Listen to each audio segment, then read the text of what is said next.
Marcelo Rossi fue el primer presidente de la ONCA en la época de Cristina, Marcelo ya la ONCA, ¿no? ¿Nació? Y yo estaba en la época de la Rúa entré a la ONCA, con Oscar Mervilá, el contador Mervilá, fallecido, ahora gran amigo. Y después te bancaste a todo Néstor, gran parte de Cristina. En los Bueno, la 2000 y primera después parte me de Cristina. banqué. Exacto. Yo me quedé con Néstor y después en marzo del 2007 me voy, tengo un desencuentro importante Un entredicho. con Moreno, una mala experiencia que terminó en tribunales inclusive, ¿no? Pero bueno, no me pudo conocer el despacho, así que me fui tranquilo y nunca hice caso a los delires que tenía como funcionario. Sí, Marce, y después volviste en la gestión de Burjaile, que no fue fácil que volvieras, ¿no? No fue fácil, pero lo que ocurre es que en la época de Burjaile, ya después de que Macri había ganado la elección y lo designan a Ricardo Burjaile como ministro, antes de eso había habido un montón de denuncias en la ONCA por corrupción hasta que Cristina en un momento disolvió el organismo. Ricardo Burjaile decidió recrearlo, me llamó por teléfono, me invitó a que lo acompañara y me dijo que quería recrear el organismo y devolverle el prestigio que alguna vez había tenido y que quedara atrás todo ese pasado tan oscuro que dejó Moreno, ¿no? ¿Y por qué nunca se investigó el pasado? Y no sé si no se investigó, ahí hubo varias causas que salieron de ahí, ¿no? Es decir, con Moreno no sé, porque que yo sepa no tenía denuncia Moreno, con el que hubo serios inconvenientes fue con la gestión de Ricardo Echegaray, en su momento. Que Con los, después, bueno, con el devenir de los años, aparentemente algunas causas se fueron abriendo en otras, y se y ahí juntó está, alguna causa de ahí con otras de AFIP y terminó siendo, digamos, no imputado, no condenado en nada, creo, Ricardo Echegaray, porque ahí según tengo estaba, entendido. ahí estaba el tema de los ROEs, los filots truchos, las compensaciones y toda esa historia, ¿no? Pero un desastre lo que hicieron, por Dios, un desastre. Realmente inolvidable, pero por lo patético, todo, absolutamente todo. Falta de transparencia, discrecionalidad, oscurantismo, ¿Y ahora crees que desastre. está pasando lo mismo? En otra escala, en otra escala sí. Sí, bueno, no, hay que ser claro cuando uno habla, ¿no? Por ejemplo, con los cupos para exportación no se hacen públicos, con esta sí, con esta no, con esta me caso yo. Hay un montón de matrículas de exportadores sin planta que han salido. Eso en Sé carne.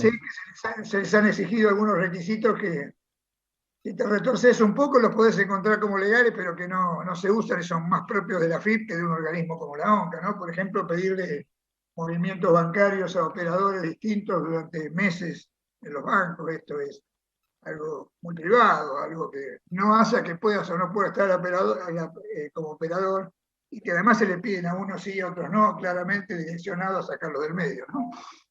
Che, Marce, y por ejemplo, con la distribución de la cuota Hilton también hay cosas que no están del todo claras, ¿no? Mira, no hubo más problemas. Nosotros tuvimos una participación muy activa ya en los 2000 con la cuota Hilton, me acuerdo con Miguel Campos, eh, que estaba muy discutida, había muchas denuncias penales. Hicimos un trabajo que creo bastante importante en su momento, que básicamente, si hay que resumirlo en algo, es que se desjudicializó totalmente la cuota Hilton, que la repartían más de un 50% de los jueces con medidas cautelares, y se terminaron todas las denuncias, quedaron todos contentos, así que algo bien habremos hecho en aquel Pero ¿y entonces. hoy está funcionando bien?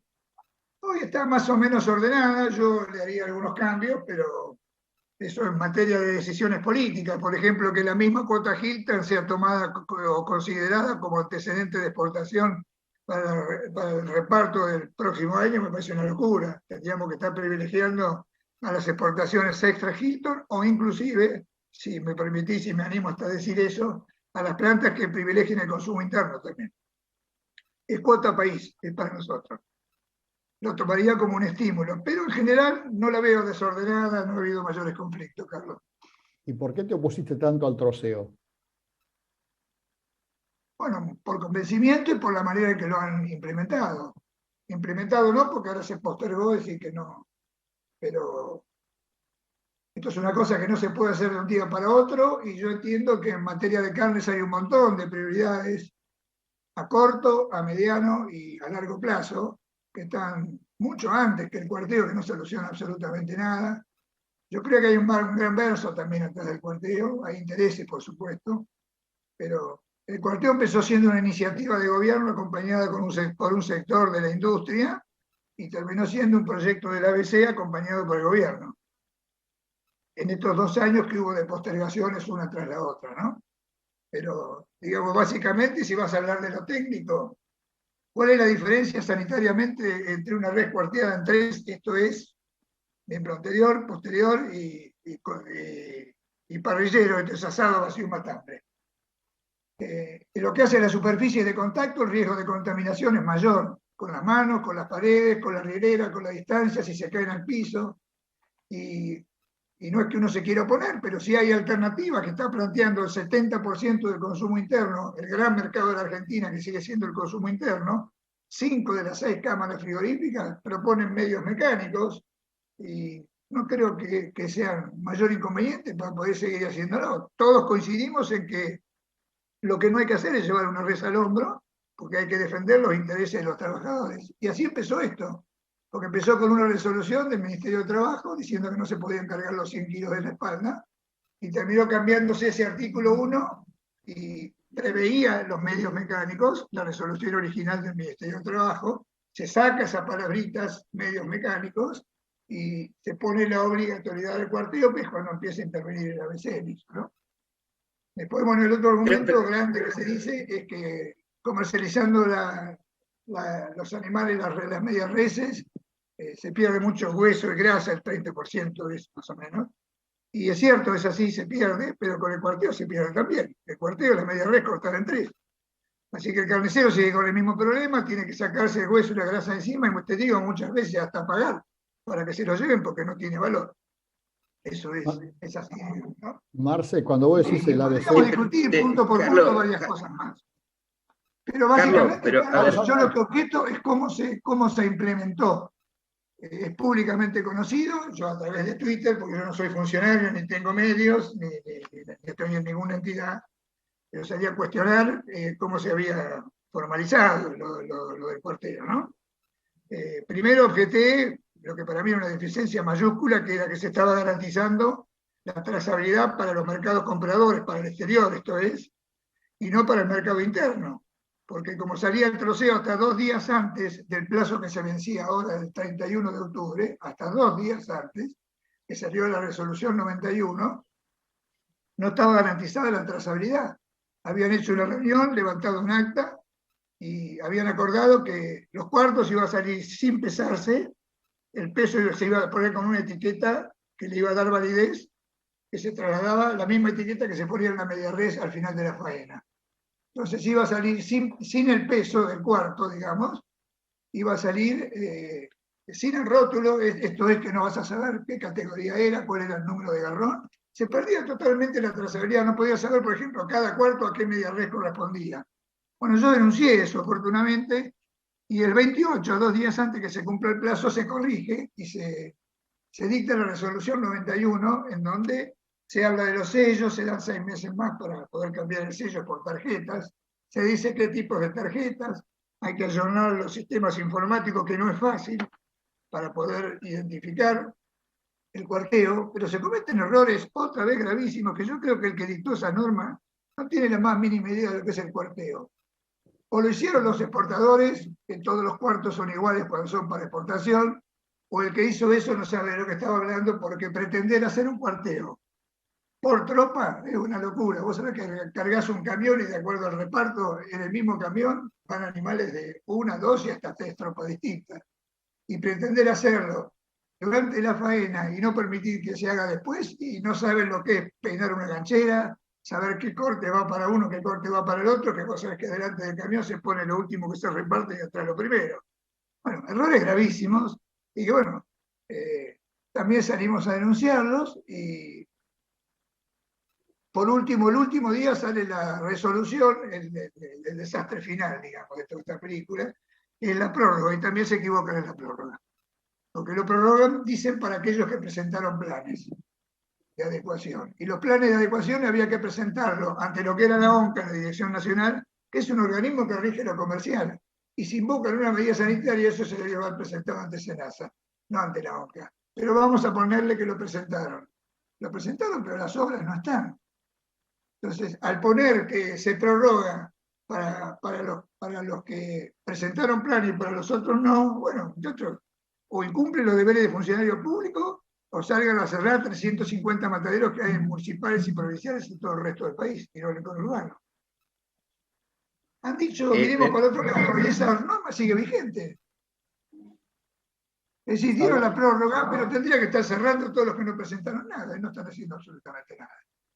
¿Salva? Hasta ahí es la película que yo conozco, después no sé si pasó algo. No, yo lo que digo, Marcelo, más que ponerme en la discusión técnica de la norma y de lo puntilloso que vos conocés, a mí me parece que el troceo es el futuro de la carne en Argentina. O sea, acá el troceo no tiene que ser el troceo partido en tres, sino que el troceo, los frigoríficos ciclo 2, deberían hacer un troceo en donde deberían envolver cada uno de los cortes que van a vender en envasado al vacío y tratar de ser repartido de distintas carnicerías.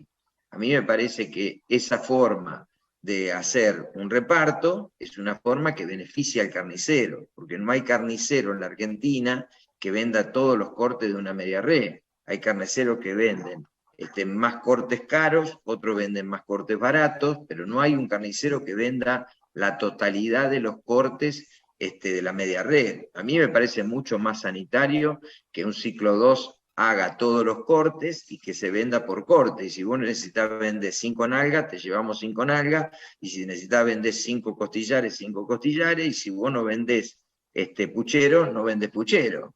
Entonces, digamos, reparto lo que realmente la gente o el carnicero necesita. Ahora, para eso tenés que hacer inversiones de ciclo 2. Ahora, acá me parece a mí que hay mucha gente que no quiere hacer inversiones de ciclo 2. Entonces, lo más razonable sería de que se puedan vender, digamos, envasado al vacío, y si yo te vendo a vos 5 nalgas envasadas al vacío, cuando vos abrís una para vender, no abrís las 5, abrí una, y las otras 5 no van a perder peso cuando pasen de un día para el otro. Y si yo te pongo una media red dentro de la carnicería, de un día para el otro, lo que no vendés pierde peso y lo tenés que pagar. Entonces, hay muchos beneficios en el troceo y en la venta envasada al vacío de corte, que es para mí lo que deberían hacer. ¿Y si yo te digo que tenés razón? Bueno, me alegro. ¿Te vas a sorprender? Yo digo que el cuarteo no sirve para nada. Es un paso previo a lo que vos estás muy bien explicando. No sé si lo haces técnicamente o por criterio común, pero me parece que ese es el objetivo. La comercialización a largo plazo, porque hace falta muchas inversiones y por cortes. Pero eso requiere inversiones, desgravaciones, educación, te diría que hasta un cambio de idiosincrasia en el consumidor y en el carnicero. Y ese es el objetivo y ese es el camino. Y hoy, en vez de estar discutiendo del cuarteo, creo yo, tendríamos que estar discutiendo en el corto, en el mediano y en el largo plazo cómo hacemos para aumentar el stock, cómo hacemos para aumentar el peso de los animales, que tenemos, por ejemplo, con Uruguay, solamente 30 kilos de diferencia, ellos lo tienen en animales más pesados, esos son 400.000 toneladas que podríamos estar exportando. ¿Cómo hacemos para mejorar los índices de destete, que los habíamos mejorado en 4 o en 5? Espera, Marcelo, yo creo que también tenemos que ayornarnos nosotros en la discusión. Porque yo todo eso que vos querés discutir, yo también lo quiero discutir, estoy de acuerdo. Pero si yo no empiezo a hacer tratado de libre comercio con otro país para venderle, todo eso que estamos discutiendo voy yo y al cohete. Entonces yo lo primero que tengo que tener es un tratado de libre comercio. Yo mando un barco a China y no pasa por Japón para vender la carne más cara del planeta. Entonces la pregunta es, ¿en qué vamos a invertir? Esta es una discusión que yo estoy teniendo con todas las cadenas. ¿En qué invertimos? ¿Para adelante, en canales para ver cómo vendemos, o empezamos a discutir para atrás? Yo creo que no, primero va todo de la mano, Salvador, va todo de la mano. Es decir, a ver, sí, vos pero ¿sabés qué pasa? Yo voy a con el vamos todo de la mano, nunca abrimos canales. Con el vamos todo de la mano, nunca abrimos canales. Porque nosotros hoy el 80% se lo vendemos a los chinos. En el origen tenemos una diferencia muy importante. Yo te afronto el tema que vos quieras, es apasionante esto. Tenemos una ley federal de carne que viene del año 68. 54 años cumplió el año pasado y todavía no se pudo cumplir. Los del ABC comúnmente pone como ejemplo la lechería. La lechería sacó una ley de pasteurización obligatoria y pasamos del tarro a la botella y de la botella al sachet. Pero lo aceptó el consumidor, lo aceptó el industrial, lo aceptó el productor. En el caso de la carne, nadie aceptó nada, y no es ley del Congreso. En el 68 fue una ley de Onganía, la 18811, y se modificó por la 22375 en la época Videla. La Ley Federal Sanitaria de Carnes nunca fue ley del Congreso. Y ahí está la sanidad. En cómo tiene que ser un tratamiento de efluentes, en lo que es una zona sucia donde se hace el sangrado, una zona intermedia donde se hace el coriado, una zona limpia donde se hace el viscerado con las salas contiguas para tratar vísceras también, en la sincronización res, cabeza y víscera para que llegue junto a esta inspección veterinaria, en el funcionamiento de un digestor para desnaturalizar todo lo que no sea apto para consumo, y después a salida de planta hablamos de lo que es un ciclo 2, que ahí viene el cuarteo para llegar a los cortes, cuánto dura un corte envasado al vacío, lo mucho más apto que es para consumo, y sobre todo, hoy, lo que dura, porque un corte envasado al vacío no necesita estar en un freezer, vos lo podés poner en la heladera, puede estar más de 30 días, sin ningún inconveniente. Ese es el objetivo, pero eso lleva tiempo, lleva conversación con las provincias, porque el problema de fondo por el cual no se pudo aplicar la Ley Federal de Carne, Salvador, es un problema de jurisdicción, no es un problema sanitario.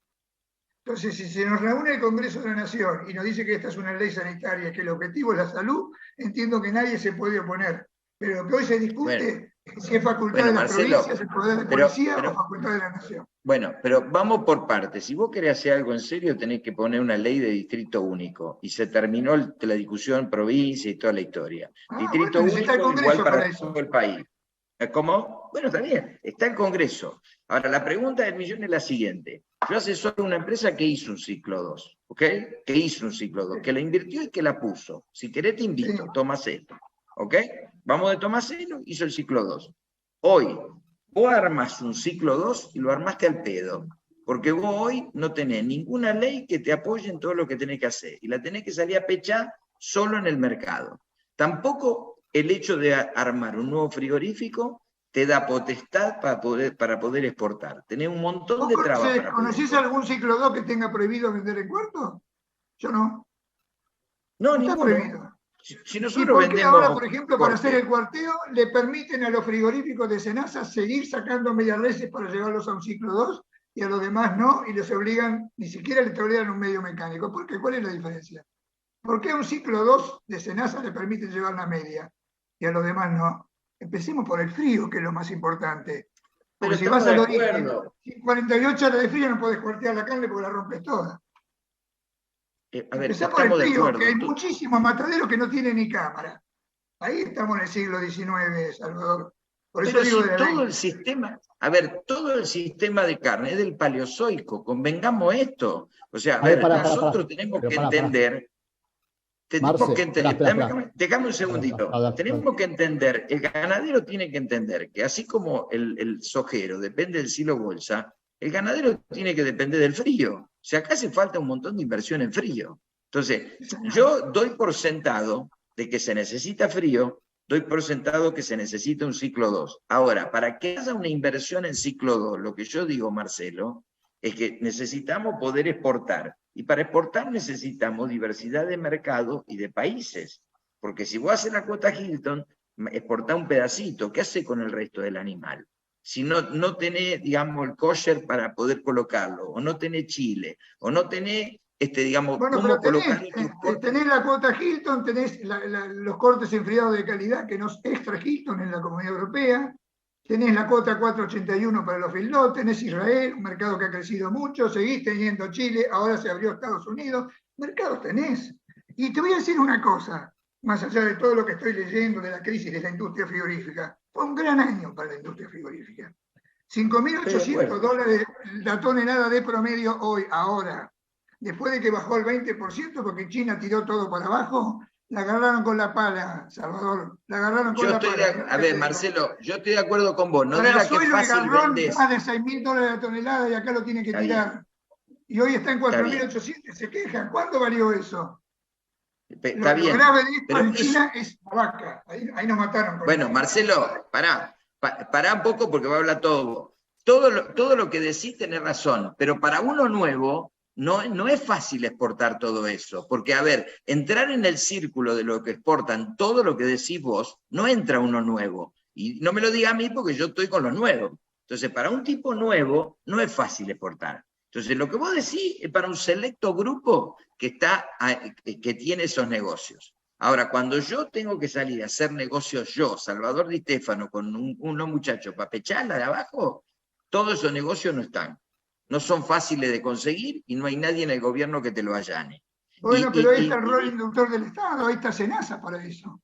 Nosotros en la última gestión incorporamos muchísimas plantas, muchas plantas nuevas, para, por ejemplo, mercados como el de China, o mercados como... Europa es lo más complicado, Europa y Estados Unidos, pero mercados para Chile, mercados con otros destinos, varias plantas más. Pero ahí está el rol inductor del Estado, en este caso a través de una medida sanitaria, a través de SENASA, que te exige que cumplas un montón de obras para poder estar habilitado. Vos sabés que después te ponen o te sacan de lista según el mercado comprador. Te mandan inspecciones acá, te recorre la planta y te dice vos estás en condiciones, o te dicen, mira, si me haces esto, esto y esto, yo te habilito y te pongo en lista.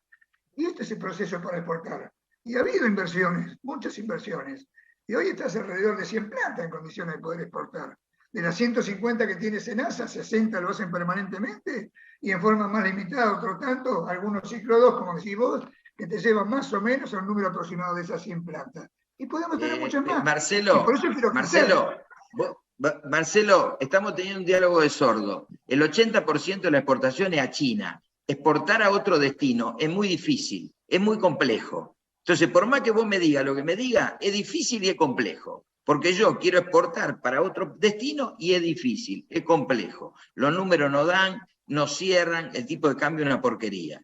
Ahora, ¿qué pasa? Hemos tomado... Eso es macroeconomía. Bueno, no, ¿eso qué? No hay negocio. Y bueno, Entonces, China ¿qué me con hablar los precios, claro que se si lleva me el fundo si hago eso? No me digas macroeconomía. Yo lo que te digo es, la única verdad es la mercado de realidad. carne antes y otro después de China. Eso es cierto, claro que sí. Bueno, entonces, ¿qué hacemos? Vendemos carne. carne.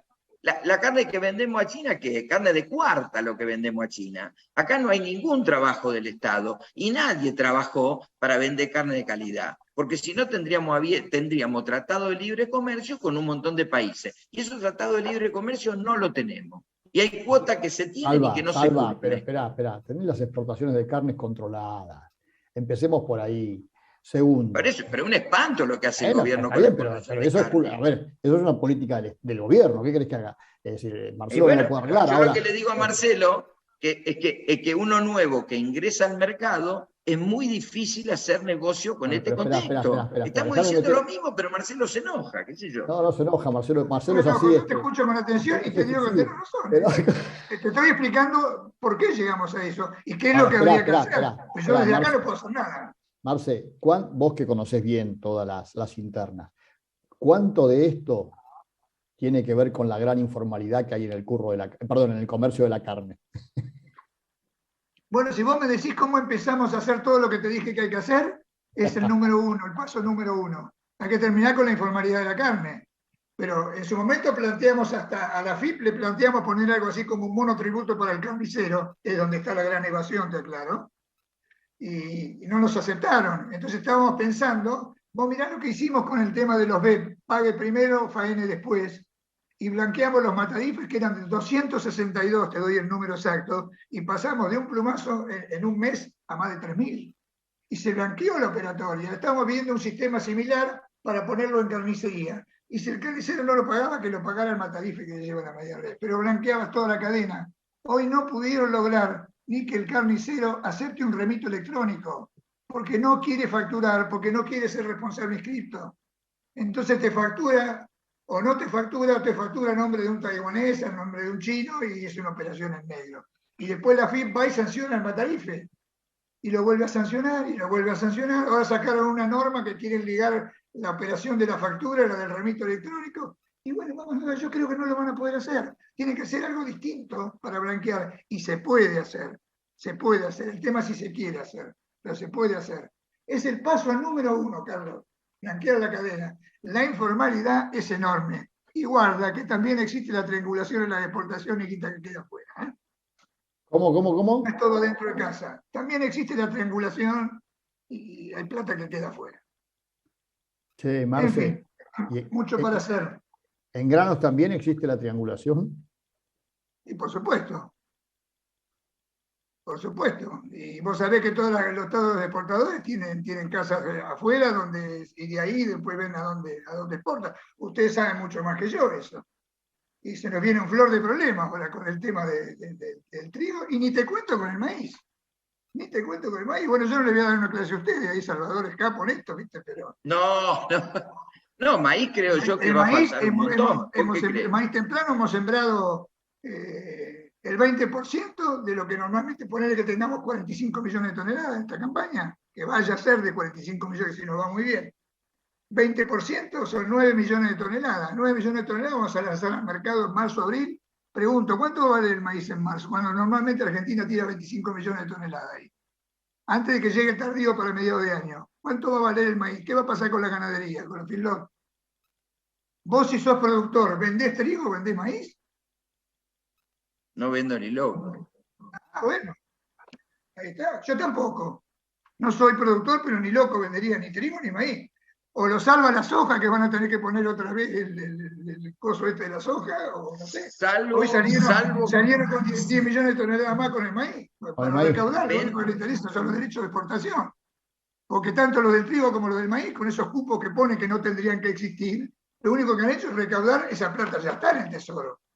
Pero ahí vamos a lo mismo. Vos me decías, el ABC con el gobierno. Acá debe ser cierre el centro de exportadores con el gobierno también.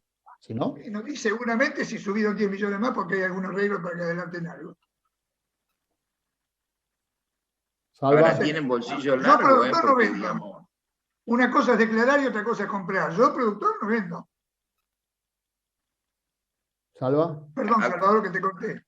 Digo, tenés que tener un bolsillo largo para poner y, digamos, recién ir a buscarla, digamos, mucho más largo.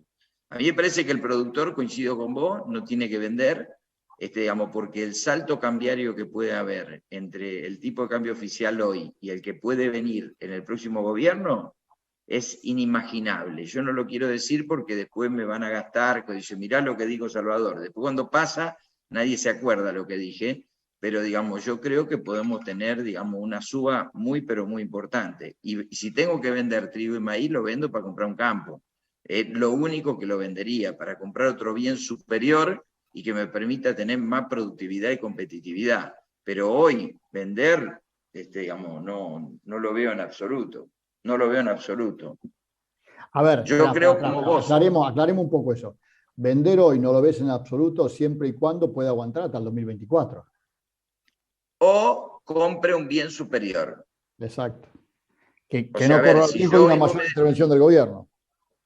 A ver, si vos me decís el trigo, hoy el trigo si lo vendés son $190. Si podés aplicarlo a la compra de un campo, te digo vende el trigo. No te digo vende el maíz. Lo primero que vendería el trigo. En segundo lugar, vendería la soja 215, si es que sale. Y por último, vendería el maíz. Porque a mí me parece que el maíz no tiene techo. No le veo techo, digamos, en este escenario, porque maíz no hay. Hoy te quedan 10 millones de toneladas de maíz, y como dice él, si vas a tener 9, son 19. Vos tenés que aguantar casi todo noviembre, diciembre, enero, febrero, marzo, abril, mayo, junio, 8 meses tenés que aguantar. En 8 meses no te alcanzan 19 millones de toneladas de maíz. Bien, pero espera. A ver, Marcelo, vos con tu experiencia, el gobierno puede intervenir un poquito más todavía, ¿no? Sí, yo creo que si llegó hasta acá va a seguir interviniendo. Si me pedís una opinión, entiendo que sí. Hay muchas cosas que van a pasar y que no sé si tendría que pasar, pero van a pasar. Yo creo que hoy es mucho más negocio para un exportador vender el trigo acá adentro, lo que puede pagar la molinería, que exportarlo, por ejemplo. Y seguramente pondrán algún impedimento porque cuando se cumple ese cupo no exporten más, algo van a inventar. Bueno, usted sabe mucho más que yo cómo se maneja esto, pero todo esto ¿por qué nace? Por este engendro de decir adelanto, y 10 millones más, y es todo con el afán recaudatorio. Y ahora, con lo que quedó del año pasado, de la soja, tendrán 12, 13, 14 millones de toneladas, no sé, Salvador lo sabe más que yo. Van a tener que hacer un nuevo plan soja para que lo salve, porque si no, no te digo trigo, maíz, no van a Bueno, vender. también digamos las cosas Yo como digo que no son. vendan, no van a vender. Domínguez y Lestani son los que habían manejado este tema de los volúmenes de equilibrio. Acordémonos de quiénes fueron los que lo instauraron, ¿no? Sí, ahora se llama de equilibrio, antes no sé qué nombre le habían puesto. Sí. Bienes No sé qué culturales. le van a poner pasado mañana. Mi impresión es que la gente no va a vender. Yo, que ando por el interior, la gente no va a vender. Lo que me preocupa, digamos, es que tampoco hay silaje, porque eso nadie está hablando tampoco. Aumentó el doble el silaje de trigo. ¿Qué quiere decir? Que mucha gente el trigo cuando lo vio chiquitito lo mandó a silaje, y lo que se está haciendo, el silaje de maíz o los compromisos que hay de trabajo de empresas que hacen silaje de maíz están en la mitad de lo que había el año pasado. O sea que eso tranquilamente, ¿qué te quiere decir? Que si el año pasado vos hiciste más o menos 18 millones de toneladas de maíz de primera, este año vas a hacer 9, con toda la furia, y no tenés silaje. Entonces, no tenés silaje. Los que se hayan metido en forward, aún con insumos, eso me preocupa. Me dicen que ahora les permiten anular la operación, pero ¿y la diferencia cómo hacen? ¿Hay algo reglamentado en eso? Uno, dos. Nada, ¿Y con los acopios y las cooperativas qué hacen? Eso que hablábamos antes, que estuviera vos, Marce, con Salva, ¿no? Los muchachos de la Secretaría no tienen ni idea. Ahora, de las cosas que hacen, más anuncia cosas, ellos no cumplen. Pero decime una cosa, en el conjunto, ¿vos qué supones que hay? ¿Desconocimiento? ¿Improvisación? ¿Curro? ¿Qué es lo que pasa? A ver, porque no es lo mismo. No, no veo curro, veo una emergencia y veo una avidez, te diría una desesperación por hacerse de recursos que son escasos y no hay. Entonces, en ese apuro, en esa desprolijidad propia del apuro, se comete cualquier clase de innovaciones y medidas que me da la impresión que tendrían que consultar a gente que esté un poco más preparada para eso. Pero no, vos sabés que ahí hay gente preparada ahí adentro todavía. Sí, bueno, pero las decisiones se toman ahí o se toman en economía. ¿Dónde se toman las decisiones? No, pero no se te supone olvides que el ministerio no es más tampoco ahora, ¿eh? No, bueno, de secretaría, pero lo mismo.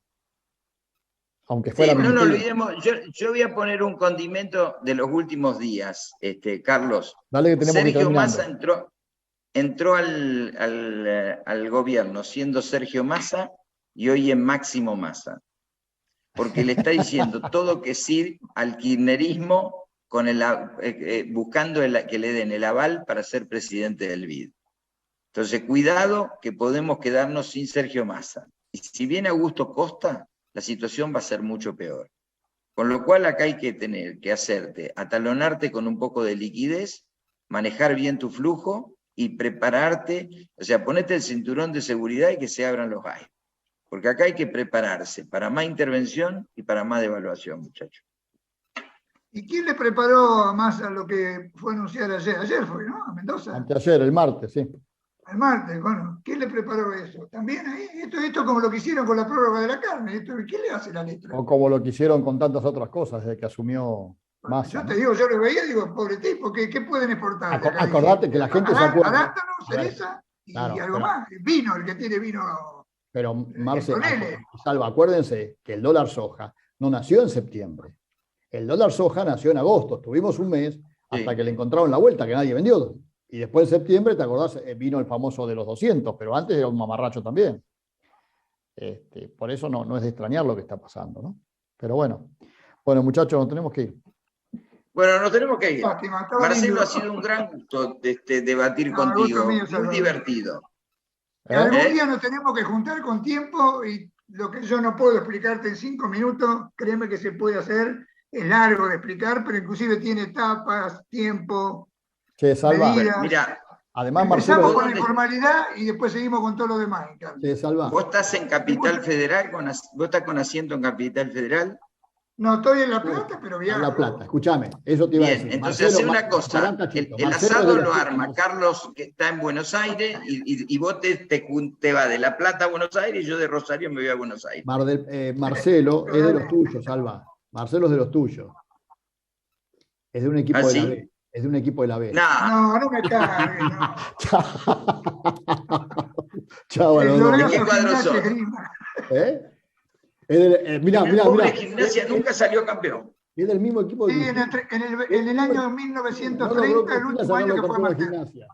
Le ganó a Boca la ¿Cómo, final cómo? 2-1. Olvídate de eso, olvídate. Un abrazo a los dos.